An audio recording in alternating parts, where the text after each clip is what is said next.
자, 보통 우리가 생각하기에 성공하려면 더 많이 가져야 하고 살아남으려면 끝까지 버텨야 한다. 이게 세상의 논리잖아요. 근데요, 만약 그 정반대가 진실이라면 어떨까요?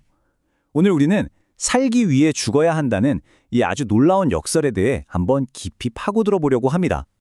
이 모든 이야기의 중심에는 바로 이 한 알의 밀이 있습니다. 땅에 떨어져서 그냥 그대로 있으면 그저 한 알의 씨앗일 뿐이죠. 하지만 스스로를 깨트리고 죽을 때 비로소 수많은 열매를 맺게 된다는 이 비유야말로 우리가 오늘 탐구할 놀라운 진리의 핵심을 담고 있다고 할 수 있겠습니다. 아니, 어떻게 죽음이 더 큰 생명으로 이어진다는 걸까요? 이건 그냥 멋진 말이 아니에요.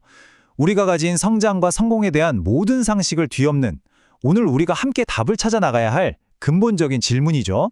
자, 그럼 한번 제대로 들어가 볼까요? 물론 여기서 말하는 죽음은 육체적인 종말을 의미하는 게 아닙니다. 이 모든 과정은 바로 우리 각자의 마음속, 보이지 않는 영적 전투에서부터 시작됩니다. 그러니까 밖으로 보이는 어떤 행동을 하기 전에 가장 중요한 게 바로 이 내적인 연결, 즉 영성이라는 겁니다. 이게 바로 모든 것의 기초가 되는 근본적인 힘인 거죠. 우리 안에는요, 끊임없이 싸우는 두 가지 상반된 힘이 있다고 해요. 하나는 이기적인 욕망을 따르려는 본성이고, 다른 하나는 더 높은 가치를 추구하려는 영적인 열망이죠. 이 둘 사이에 아주 치열한 갈등이 바로 내면의 전투라고 할 수 있습니다. 이 전투에서 이기려면요, 그냥 되는 게 아니에요. 먼저 내 안에 이런 갈등이 있다는 걸 정직하게 인정해야 하고요. 그리고 의도적인 훈련을 통해서 영적인 근육을 길러야 합니다. 마지막으로 이걸 계속 반복해서 거룩한 습관으로 만들어야 하는 거죠.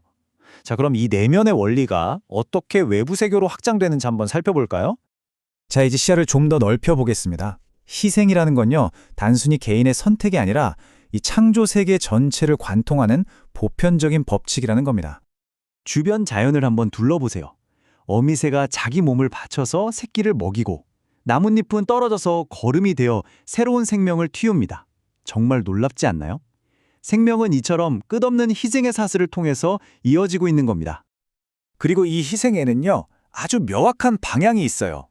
마치 폭포수가 위에서 아래로 흐르듯이 더 높은 위치, 더 많은 힘을 가진 존재가 먼저 희생해야 한다는 거죠.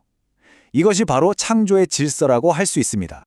자, 이 이미지를 보면 두 세계관이 얼마나 다른지 확 와닿으실 거예요.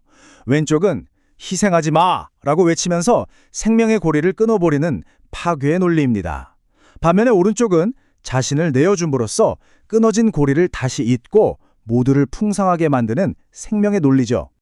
자, 그렇다면 이런 죽음과 희생이 실제로 우리 삶에서 어떤 열매를 맺게 될까요?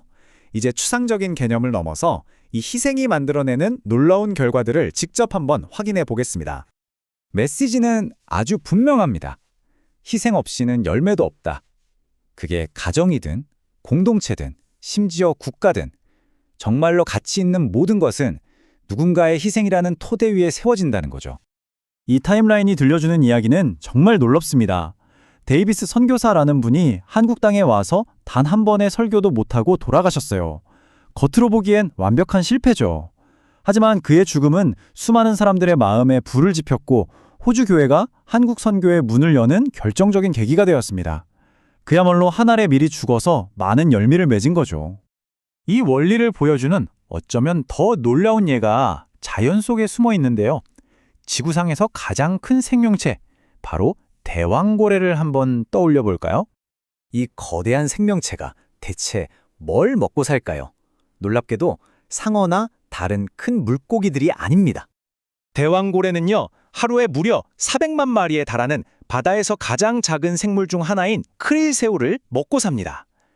가장 위대한 생명이 가장 작은 존재들의 희생으로 유지된다는 것, 이야말로 정말 신비로운 우주의 법칙이 아닐까요?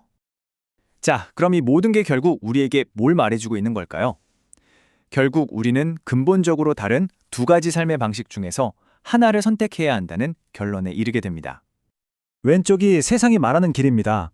남을 밟고 올라서서 꼭대기를 차지하라는, 하지만 결국 공허함만 남는 길이죠. 하지만 오른쪽은 전혀 다른 길을 제시합니다. 자신을 낮추고 다른 이들을 섬김으로써 풍성한 열매를 맺고 모두가 함께하는 생명의 나무를 키우는 길입니다. 자, 정리해볼까요? 죽어야 산다는 말은 단순히 하나의 종교적인 가르침을 넘어섭니다. 이건 우리 내면의 전투에서 시작해서 희생이라는 우주적인 법칙을 통해 가장 작은 것의 가치를 깨닫게 하는 의미 있는 삶을 위한 하나의 완전한 프레임워크라고 볼 수 있습니다. 오늘 우리는 희생이 아름다운 삶으로 가는 길이라는 어찌 보면 좀 역설적인 이야기를 나눠봤습니다. 이제 마지막 질문은 여러분 각자의 몫입니다. 당신의 삶에서 당신이 죽어야 할 한 알의 밀은 과연 무엇이며 그것을 통해 어떤 열매를 맺고 싶으신가요?